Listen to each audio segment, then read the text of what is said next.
안녕하세요. 오늘의 사연입니다. 구독과 좋아요 한 번씩 부탁드릴게요. 바로 사연 시작하겠습니다. 저는 서울에 사는 김수빈이고 31살입니다. 남편은 2살 연상이고 우리는 사내 연애 후 결혼했어요. 결혼 후에도 일을 계속하기로 했기 때문에 저는 부서를 옮기게 되었어요. 부부가 같은 부서에서 계속 근무하는 걸 주변 사람들이 눈치를 주는 분위기가 있었거든요. 한동안은 업무에 익숙해지기 위해 야근을 하기도 했지만 익숙해지면서 그런 일도 없어지고 정시에 퇴근할 수 있게 되었어요.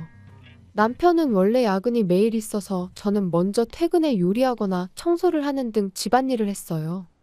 원래 전 요리를 잘했는데 그건 다 엄마 덕분이에요. 엄마는 요리를 잘해서 동네에서 유명했어요.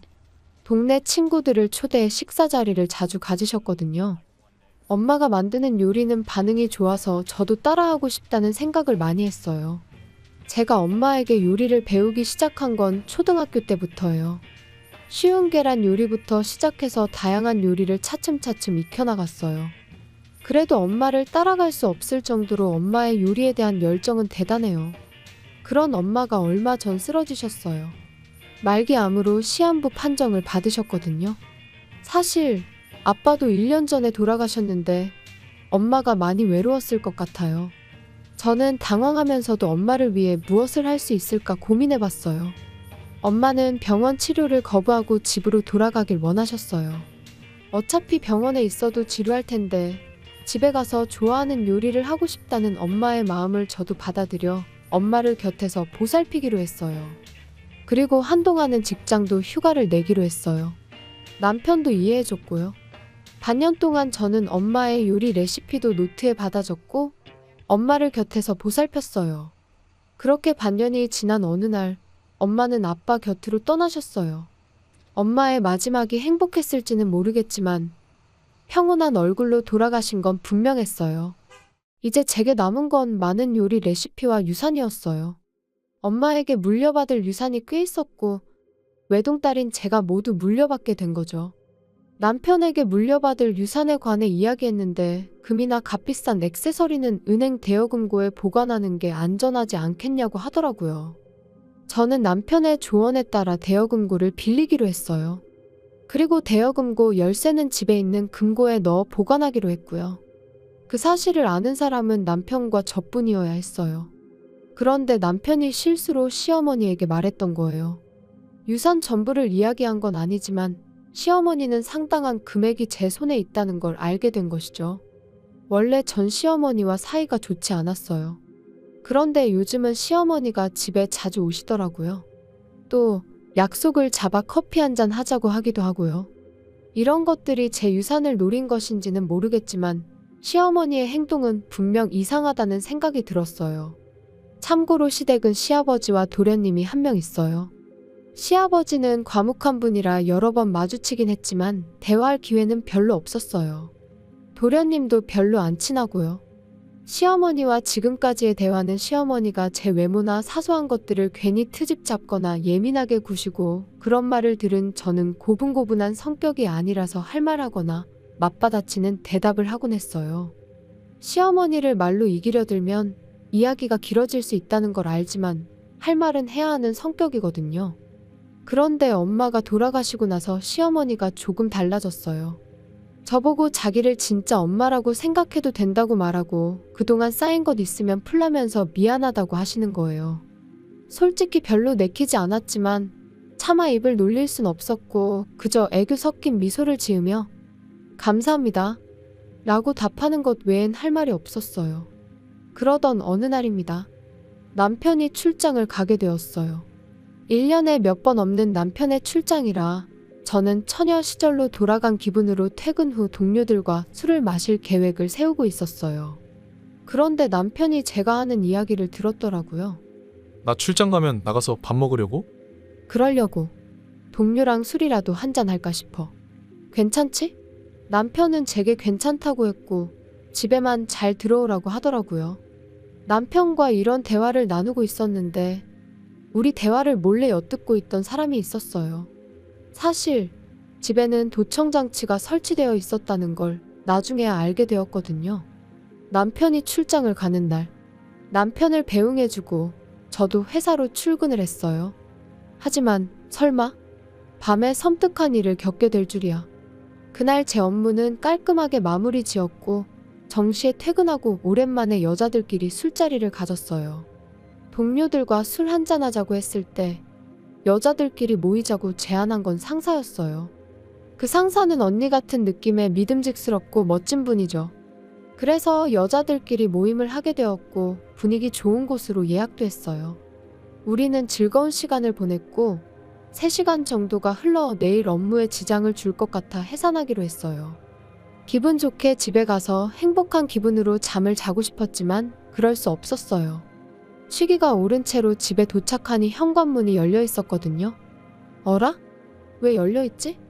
저는 불안한 마음에 현관에 놓여있는 남편의 골프채를 하나 꺼내 손에 쥐었어요. 그리고 방들을 둘러보았어요. 거실, 부엌, 작은 방, 안방, 그리고 마지막으로 제 서재로 향했어요. 서재에는 제 금고가 있었어요. 설마 하는 마음으로 서재로 향했는데 안에서 한 남자가 뛰쳐나왔어요. 제가 비명을 지르자 그 남자는 금고를 든 채로 순식간에 현관문으로 도망가더라고요. 놀래서 손에 들고 있던 골프채를 휘둘러 봤지만 허공에다가 휘두를 뿐 맞진 않았어요. 그렇지만 다행히 저는 범인의 얼굴을 본 것 같았어요. 모자와 마스크로 얼굴을 가렸지만 눈이 인상 깊었거든요. 아니, 누군가를 닮았다고 해야 할까요? 범인이 도망쳐서 혼자 고민하다가 일단 누군가의 도움을 받아야겠다는 생각에 시어머니를 부르기로 했어요. 오늘 아침 남편이 무슨 일이 생기면 시어머니에게 도움을 받아라고 말했던 게 떠올랐거든요. 시어머니에게 전화를 걸었더니 20분도 안 돼서 시어머니가 엄청나게 큰 가방을 들고 오셨어요. 도대체 뭐가 들어있는 거지? 이런 생각이 들 정도로 큰 가방이었어요. 저는 20분 동안 어느 정도 범인의 정체를 파악하고선 경찰서에 갈 준비를 했어요. 시어머니는 우리 집에 도착하자마자 범인의 얼굴을 봤냐고 묻더라고요. 우선 저부터 걱정해줘야 하는 게 맞지 않나요? 그런 생각이 들었지만 일단 질문에 대한 대답으로 봤다고 했어요. 그리고 지금 당장 경찰서에 가려고 한다고 말했고 시어머니에게 함께 가자고 했어요. 근데 갑자기 시어머니는 들고 있던 커다란 가방에서 사시미를 꺼내 들었어요. 봤다면 어쩔 수 없지. 너가 입을 열지 않겠다고 할 때까지 이 집에서 못 나가. 시어머니는 소리를 지르며 제게 말했어요. 이럴 때 왜 아까 그 골프채가 손에 없는 거야. 놀란 마음으로 공포에 휩싸였을 때 시어머니가 조금씩 가까이 다가왔어요. 저는 급히 그 자리에 있던 쿠션을 시어머니에게 던졌어요. 그러자 긴장하고 있던 시어머니가 손에서 땀이 났는지 실수하고 말았어요.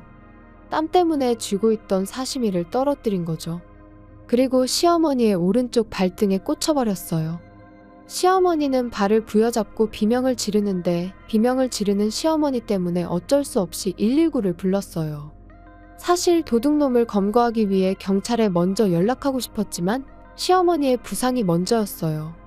병원으로 실려간 시어머니는 자기가 다친 게 제 탓이라고 하더라고요. 인연이 그랬어요. 도둑이 들었다고 해서 달려왔는데 날 범인인 줄 알았는지 사시미를 휘두르더라고요. 정말 무서웠어요. 시어머니는 울먹이면서 애원까지 하며 필사적으로 호소했어요. 저는 너무 억울해 절대 그런 일 없었다고 말했고 본인이 휘두르다가 떨어뜨려 다친 거라고 해명했어요. 경찰은 제 말에 귀를 기울여 주긴 했지만 그래도 제 말보단 시어머니의 말이 더 신뢰가 갔는지 저를 의심하더라고요.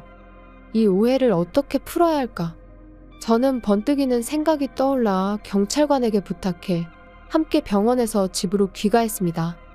그리고 경찰이 집에 돌아와서 집안을 살폈어요. 그러면서 도둑이 들었던 사실도 이야기할 수 있었어요. 저는 범인이 누구였는지 경찰에게 말했어요. 그건 바로 도련님이었어요. 눈매가 워낙 특이해 확신할 수 있었거든요. 경찰은 제 증언과 집에서 확인한 물건들을 토대로 수사를 진행했고 곧바로 도련님이 잡혔어요. 알고 보니 집에서 금고를 해체하는 작업을 하고 있었던 거죠. 이유는 금고 안에 내용물을 손에 넣으려고 했던 거였고요. 도련님은 금고에 열쇠는 없고 노트만 들어있었다며 열받아서 노트를 다 찢어버렸다고 했어요. 그 내용물이야말로 제가 가장 소중히 간직하고 싶은 물건이었는데 말이죠. 다음 날 남편은 출장에서 급히 돌아왔어요. 그리고 남편에게 모든 상황을 이야기했어요. 먼저 집에서 경찰관에게 확인받은 물건은 소형 방범 카메라였어요. 금고를 놓을 때 남편이 혹시나 하는 마음에 방범 카메라 설치도 권유했었거든요. 현관과 금고가 놓여있던 서재에 각각 셀프로 설치했었는데 이번에 시어머니의 소행이 현관 쪽 카메라에 담기게 된 거죠. 시어머니의 행동이 모두 찍혀 있었기 때문에 제 누명도 벗을 수 있었고 도련님은 절도죄로, 시어머니는 상해죄로 체포되게 되었어요.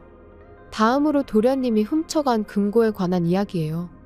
사실 우리 집에는 금고가 2개가 있었는데 하나는 도련님이 가져간 거고 다른 하나는 대여금고 열쇠가 들어있는 금고예요. 대여금고 열쇠가 들어있는 금고는 서랍형 금고인데 서재 책상 서랍 안에 자리 잡고 있어요. 도련님이 가져간 금고에는 제게 소중한 물건들이 들어있는데 그건 엄마가 남겨주신 엄마의 요리 레시피 모음집이에요. 그런데도 그냥 노트인 줄 알고 도련님이 찢어버린 거죠. 왜 도련님이 우리 집에 도둑질을 왔는지에 대해 이야기를 들어보니 도련님은 원래 직업도 없이 방황하던 중에 최근 경마에 빠져서 빚이 생겼다네요. 그래서 빚 독촉 때문에 시어머니에게 사정을 얘기했는데 제가 유산을 꽤 많이 물려받았다는 말을 듣고 우리 집 금고를 노렸다는 것이었죠. 역시 엄마가 돌아가신 후 시어머니의 모습이 이상했던 건 이 때문이었어요. 그렇게 생각하니 정말 안타깝고 완전 콩가루 집안이에요. 도련님을 도둑으로 만든 건 분명 시어머니이니까요. 이 이야기를 들은 남편은 크게 분노했어요. 그리고 이 사실을 알게 된 시아버지도 역시 분노했고 시아버지는 곧바로 시어머니와 이혼 절차에 들어갔다고 해요. 그리고 시간이 흘러 쉽지 않았지만 시어머니와 시아버지는 어떻게든 이혼이 됐다고 하네요. 시아버지는 그래도 재산 분할은 해줬다고 해요. 그렇지만 저는 시어머니에게 합의금을 받았어요. 아마 재산 분할로 받은 돈이 저한테 합의금으로 왔을 거예요. 시어머니는 초범에다가 합의가 돼서 운이 좋아 집행유예로 끝났어요. 다소 억울한 판결이었지만 어쩔 수 없었어요. 도련님은 실형을 선고받아 감옥에 가게 되었어요. 아마 감옥에서 나오면 어마어마하게 불어난 빚이 기다리고 있을 텐데 나름 꼬시네요. 그리고 저와 남편은 시어머니와 도련님과는 인연을 끊었어요. 남편이 다시는 만나고 싶지 않다고 했거든요. 그리고 유산은 지켰지만 소중한 엄마의 레시피 책은 찾을 수 없었어요. 다행히도 메인 요리들은 제 머릿속에 있어서 남편과 함께 주말이면 맛있는 요리를 먹으며 평화롭게 지내고 있습니다. 다른 집들처럼 아주 평범하게 그냥 조용히 잘 지내고 싶네요. 시청해주셔서 감사합니다. 그럼 다음 영상에서 다시 뵙겠습니다.